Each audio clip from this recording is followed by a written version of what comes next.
एकछिन ल छम्सीमान खिदारी से हो है।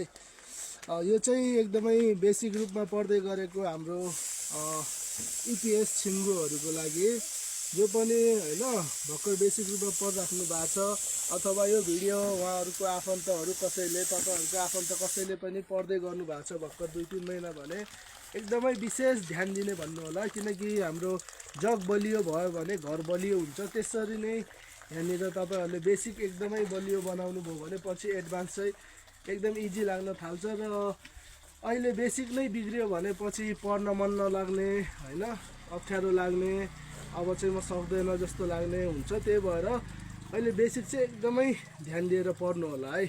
मैले आफ्नो अनुभव शेयर गर्दैछु, तपाईहरुलाई फलो गरिदिनु होला र यस्तै धेरै तपाईहरुलाई सपोर्ट गर्ने चाहिँ म कोसिस गर्नेछु हैन। त्यही भएर जुन मैले अनुभवहरू गरेँ जसरी मैले पढेँ त्यही तपाईहरुमा शेयर गर्ने कोसिस गर्नेछु।